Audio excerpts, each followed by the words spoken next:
Watch this before you follow any writing advice.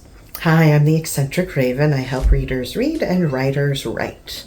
So if you're an aspiring writer, you want to be a published author someday, and you're just learning the whole craft of writing a novel and such, you've probably sought out writing advice and found writing advice in different places and might possibly find some advice to be a little upsetting. I once saw this sentiment expressed by a Reddit user on the writing subreddit. There was a user who complained that nobody tells you that writing advice should not be followed blindly or religiously, and many Redditors agreed, and they're not wrong. However, I noticed that they were missing the fact that there's a lot of things in life that you should not follow blindly or religiously.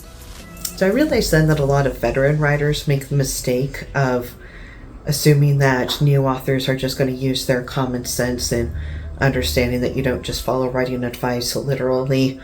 It's for that reason that I noticed there's kind of a protocol to take before following writing advice. And I myself have sought out, as much writing advice as I can. I've been reading a number of, books on the craft. I've read books like this, and my TBR includes books like this. So if you are a writer in the works who's a bit kind of, confused and conflicted over writing advice that you've heard before, then I have some good news. I have for you 10 tips on following writing tips, and it'll make the whole process a lot less daunting. Number 1, know the letter of the law and the spirit of the law. If you've ever before heard the terms letter of the law and spirit of the law, they typically refer to like religion and philosophy. The letter of the law just looks purely at what the rule is on paper.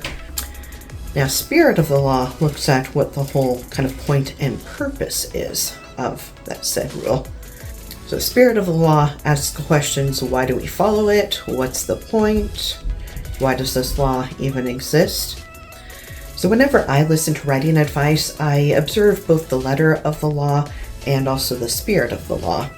Too many writers only look at the letter of the advice, and this leads to them following the advice blindly and getting bad results, and they believe that the advice was bad from the beginning when it actually was good advice. So like one bit of writing advice that's a good example of this is show don't tell.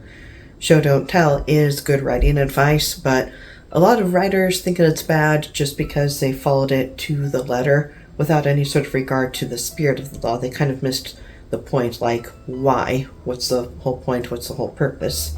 Number 2, look for examples of that advice in practice in books and film.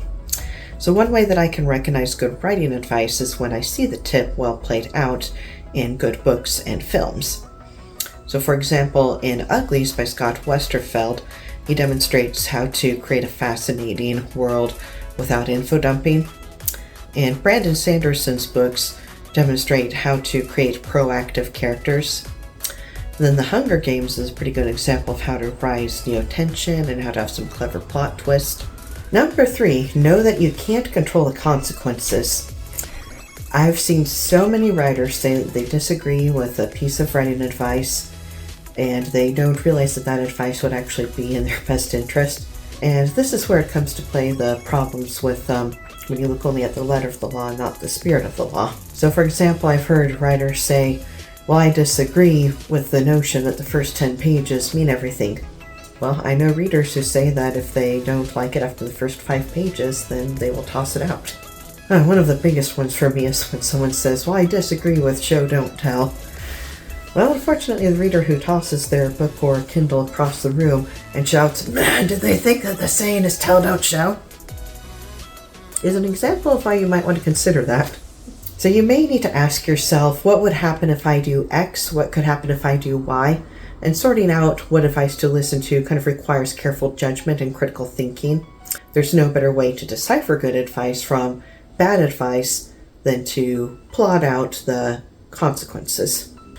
Number 4, recognize that what works for one may not work for you. Some authors giving advice are biased, unfortunately. So there might be a piece of advice that they give that may not actually apply to you. One of the most frustrating things that I come across are those authors who feel that one thing suits everyone, as I can tell that they don't know much about psychology or really badly need to take classes in psychology, because the human mind is a complicated, funny thing. No mind is the same, and new writers can be overwhelmed when they hear some accomplished writer provide some advice that, like, they tried and they find that it just will never work for them. A common example of this is the whole, like, planner-pantster debate.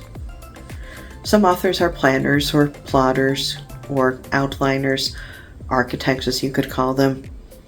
And then some writers are pantsters, that is, no outline, discovery writer, gardeners, as they're known. Now, there have been so many accomplished writers under both that it should just be common sense that either method is going to be successful. But alas, some writers don't get that.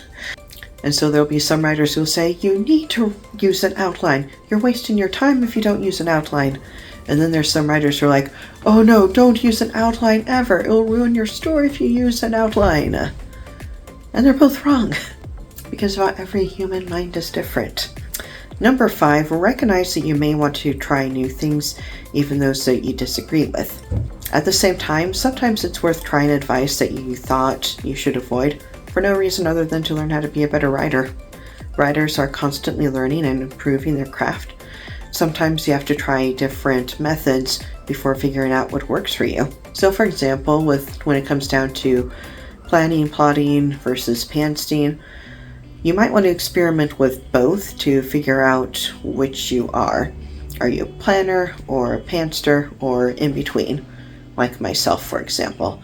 I've experimented with both planning and pantsing, and I have come to firmly say that I am in between. I'm a plantster. I'm a roadmap planner. And there's many other things you might need to experiment with too. So for example, if you don't like the save the cat formula, you might still want to try it anyways, just as a way to learn and see what to do and what not to do. Number 6, know that rules are meant to be broken. There's no shame in going against any sort of writing advice, because it doesn't mean that you're doing it wrong. Like, rules are meant to be broken. Many books are the result of breaking the rules. So the main thing that'll be up to you will be like just understanding what I've gone through before about letter of the law, spirit of the law, recognizing biases, and just kind of studying examples of where other authors have done these things, and also just listen to your instinct. And so that can help you figure out what to break and what to use. Just be ready to learn the rules before breaking them. Number 7, understand that there's no cut and dry answer, that you often have to experiment. So speaking of experimenting, some new authors unfortunately are a bit in denial that that's what it's all about. There are some who really try to think, no, there must be shortcuts. Good writing advice can provide the what and the why, but might not provide the how.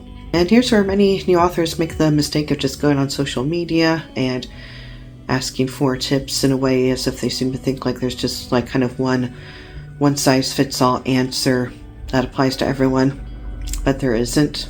And so they're disappointed that their answer doesn't just come served on a platter. Because the truth is that you have to dig deep to find your treasure. So oftentimes you need to get off social media and just get down to the writing and try, as I've described here, just kind of experimenting, testing to see what works for you, what applies to you, learning the rules and breaking them. And nope, there are no shortcuts. Number 8, listen to your instinct. So writing advice can be conflicting, yes, and whether you are receiving beta reader feedback or just following multiple authortubers or other authors, when all else fails, how do you figure out what writing advice to listen to and what not to listen to? Sometimes you have to listen to your gut. It is your story, so what feels right to you? What is screaming at you? Following your instinct is not something you learn overnight, but it's the tool to help you figure out what works for you. Number 9, don't believe everything you hear. I am generally a very skeptical person. I once read a post by a new writer somewhere where they said that they heard that your first book will always be your worst. And so that new author was pretty dismayed over how this was inevitable. And I'm thinking, why on earth do you believe that?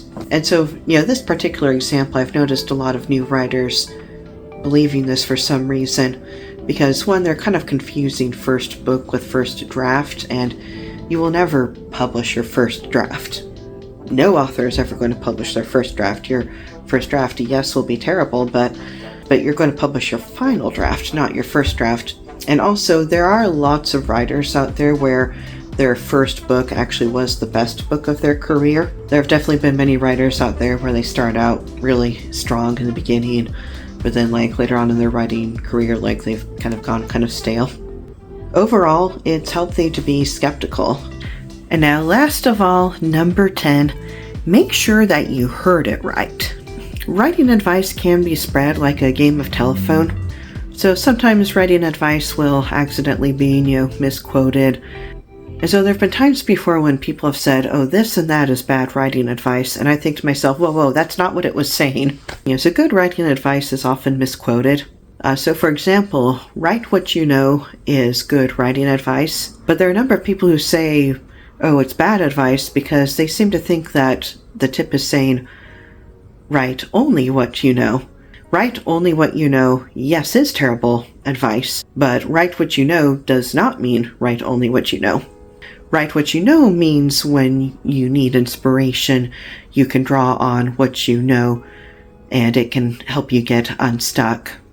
So whether you're using what you already know or researching to gain new knowledge, you are writing what you know. I've also noticed that some new writers will disagree with a bit of writing advice and they don't realize that they actually are following that advice. So like one example is that I've seen some writers say, well, I disagree with only add things that further the plot because I like to have characters just banter as a way to show character development. Good character development does further the plot because plots should be character driven. The story is a character arc. So if you're providing something that adds to the character arc, then it actually is furthering the plot. So at the end of the day, writing advice should not be followed obediently like a religion, but approached as a science. This requires taking each piece apart and studying it bit by bit. It takes a critical mind to understand where this advice is coming from and what the deal is with anyways. So what is some of the best writing advice that you've heard? What about the worst? Can you name a piece of writing advice that you might have misjudged? Have you heard advice that you thought was bad but later realized is good, or vice versa?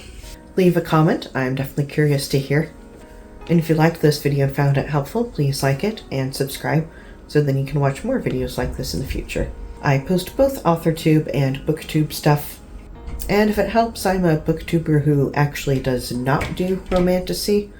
Because that's actually not what I read. I'm more of a science fiction writer and young adult and middle grade reader. Follow the description below to find all of my other social media stuff. I hope to see you next time. The Eccentric Raven, signing out.